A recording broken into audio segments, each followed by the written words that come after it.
गोंदिया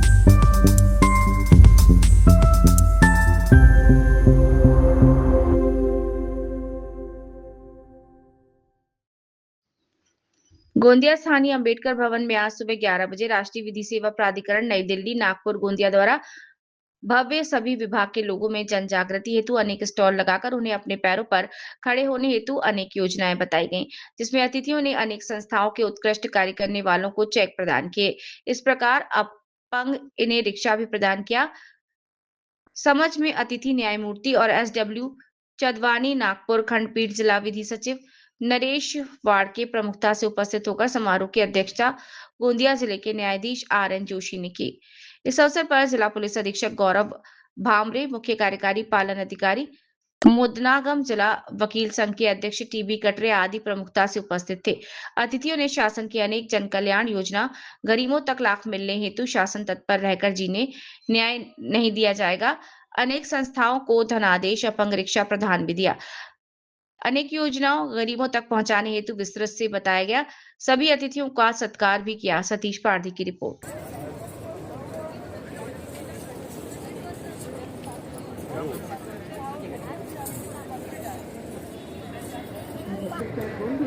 आपण सर्व मान्यवरांना करते की आपण विचारमंचावर विराजमान व्हावे। माननीय विचारमंचाच्या परवानगीने या विधिसेवा प्राधिकरणाच्या माहितीची सुरुवात आपण आजच्या ठिकाणी करूया। मी तंत्रज्ञान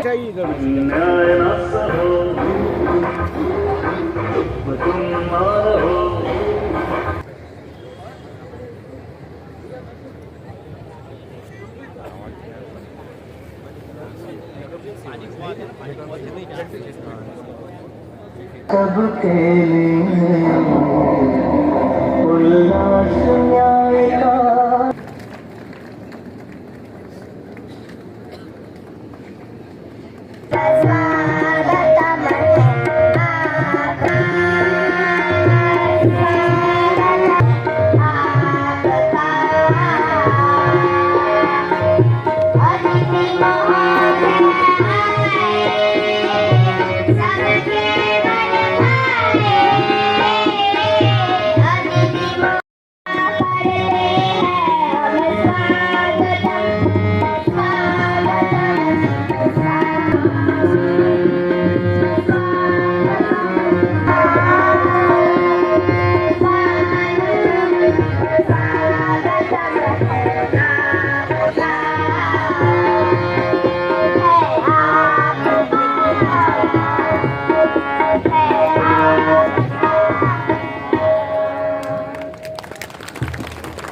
सुंदर लोकनृत्य सादर करणार आहे। नागपूर खंडपीठ उच्च न्यायालय मुंबई यांचा थोडक्यात परिचय मी सभागृहाला झालेला आहे।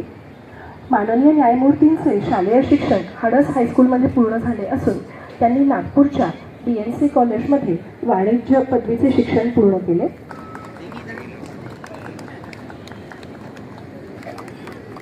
गोंदिया येथे पूर्ण केले। माननीय न्यायमूर्तींनी जिल्हा व सत्र न्यायालय गोंदिया, मुंबई उच्च न्यायालय, नागपूर खंडपीठामध्ये वकील केली। दिनांक 2 मे 2008 रोजी न्यायाधीश म्हणून सिटी सिव्हिल कोर्ट मुंबई येथे प्रमुख न्यायाधीश म्हणून आणि मुंबई उच्च न्यायालयाचे महाप्रबंधक म्हणून देखील कार्यभार सांभाळलेला आहे।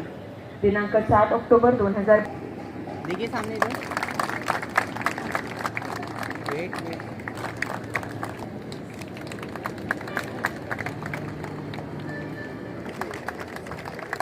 धन्यवाद।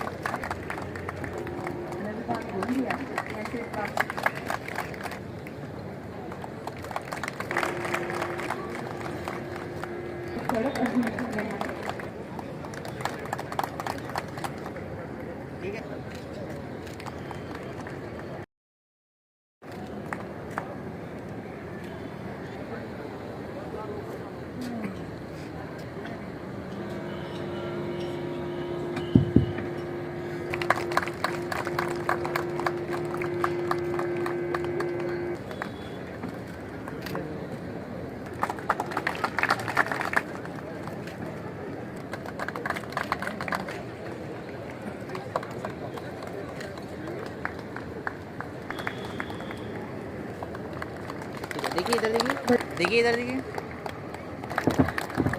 पूजे रे आदिवासी कन्या खवाला रे बाप देव खसरी कांग पूजे रे आदिवासी सबसे निराला रे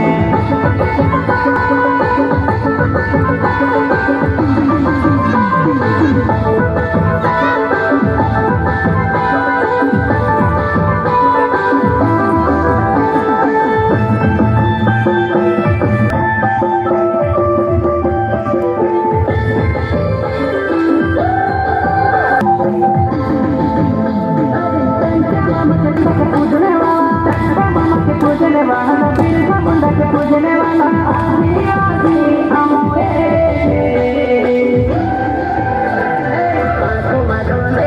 आदिवासी जंगल रखवाला रे आदिवासी जंगल नमा रख गया आदिवासी जंगल रखवाला रे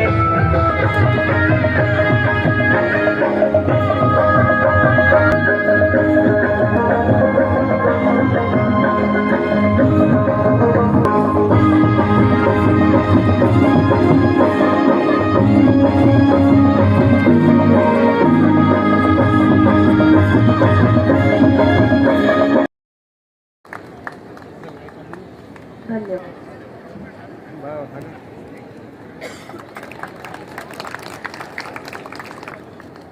तसेच मी माननीय न्यायमूर्तींना विनंती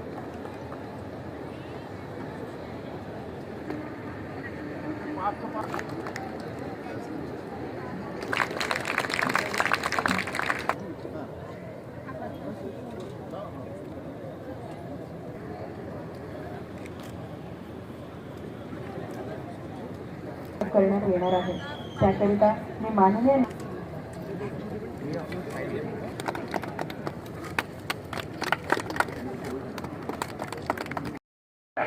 आगमनाने जे ऊब निर्माण होते त्यामुळे परत कार्यशीलता परत येत असते.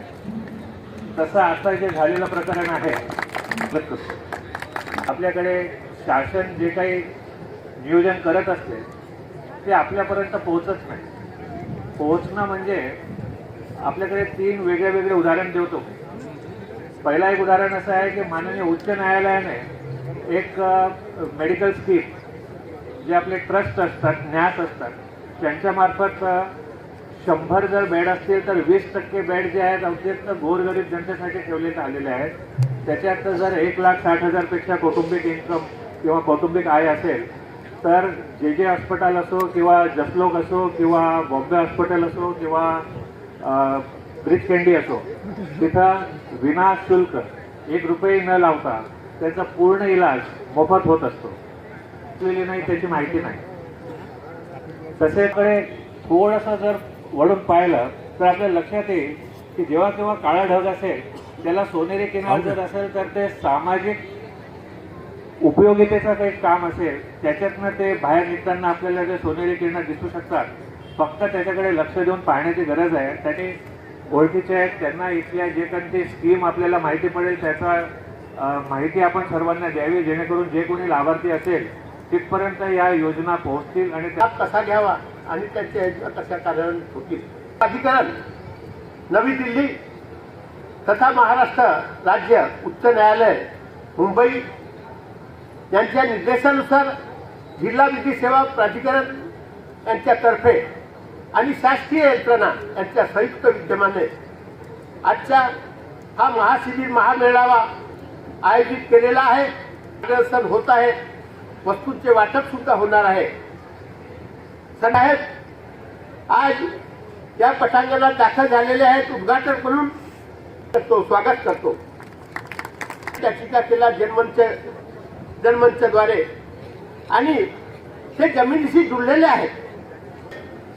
परंतु आता आम्हाला अशी एक हस्ती मिळाली की त्यांच्याजवळ आम्ही केव्हाही जाऊ शकतो न्याय मागण्याकरता. त्याद्वारे आम्हाला न्याय सुद्धा मिळाला. गोंदियाची विस्तारित ब्रिटिश पूर्ण झाली सर. न्यायालयाची सुद्धा इमारत पूर्ण होईल. सोहळ्या प्रसंगी सर आपल्या हस्तभूमी उद्या होणार आहे. आणि सुपुत्र आहेत, गोंदियाचे सुपुत्र आहेत. आमच्या सोबतच त्यांनी प्रॅक्टिस केलेली आहे. आजच त्यांनी आदर्श उंचावला आहे. ह्या बारतर्फे जिल्हा वकील संघातर्फे चांदवानी साहेबांचं स्वागत करतो अभिनंदन. तर आपण आमचे पालक न्यायमूर्ती म्हणून आपण भूमिपूजनाला हजर राहाल. कि भारत एक जल कल्याणकारी राष्ट्र है. भारत के संविधान में नागरिकों के हितों की सुरक्षा तथा कल्याणों का प्रावधान है. लोगों के हितों की रक्षा तथा कल्याणों की जवाबदारी संविधान में केंद्र शासन और राज्य शासन के ऊपर डाली गई है. इसीलिए केंद्र शासन तथा राज्य शासन द्वारा लोगों के जन कल्याण के लिए बहुत सारी योजनाएं बनाई गई है. ये सर्व योजनाएं केंद्र व राज्य शासन के विविध विभागों के तरफ से, जैसे कि समाज कल्याण विभाग, जिला परिषद, पंचायत समिति, जिला अधिकारी कार्यालय, पंचायत समिति, कृषि विभाग, वन विभाग इत्यादि विभागों द्वारा कार्यान्वित की जाती है. लाभार्थी तक नहीं पहुंच पाता आणि संविधान में दिया गया उद्देश्य पूर्ण हो नहीं पाता. प्रति जागरूकता न होने के कारण गरीब व वंचित वर्ग इस योजनाओं का लाभ नहीं ले पाता. सेवा प्राधिकरण, सर्वोच्च न्यायालय दिल्ली इनके निर्देशानुसार ये आज का महाशिविर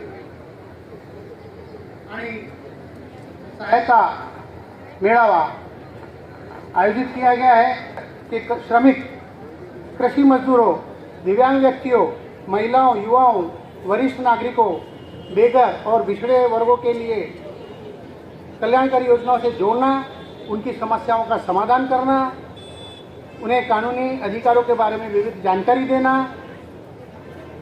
इसके अतिरिक्त बालकों की शिक्षा, पोषण, रोजगार से संबंधित समस्याओं का समाधान करना और उन्हें उचित मार्गदर्शन करना भी इस शिविर का उद्देश्य है. भरण पोषण एवं कल्याण अधिनियम 2007 लागू किया है. इस कानून का मुख्य उद्देश्य माता पिता और वरिष्ठ नागरिकों को उनकी संतान या वारिसों से उचित भरण पोषण प्राप्त करना. पिता को उनके बेटे या बहू द्वारा प्रताड़ित किया जाता है तो वे उपविभागीय अधिकारी के पास आवेदन कर सकते हैं. की व्यवस्था, स्वास्थ्य सुविधाएं उपलब्ध कराना तथा उपेक्षा या उत्पीड़न करने वाले के विरुद्ध कार्यवाही करने का प्रावधान है. असा कोणता कार्यक्रम आयोजित करतो तेव्हाही सर्व विभागाचे फार कमी वेळेला असं होतं की सर्व विभाग त्याच्यात सहभागी होतो. म्हणून ते सांगत होते की आज हा मेळावा असा आहे की जिथे सर्व प्रत्येकाला मूलभूत हक्क देण्यात आले, अधिकार देण्यात आले. पाहतो की त्या शेवटच्या व्यक्तीपर्यंत याबद्दल माहिती नाही आहे किंवा राहतोय. न्याय तुमच्या दारी या एका संकल्पनेनी कशी आहे की याच्यातल्या अनेक योजना आम्हालाही माहीत नाही आहेत, तर गावातल्या त्या व्यक्तींना, त्या नागरिकाला हे माहीत असणं थोडं कठीण वाटतंय. मग या निमित्ताने या योजनांचा प्रचार व्हावा, याची माहिती या लोकांपर्यंत पोहोचावी, यासाठी हा एक प्रयत्न आहे.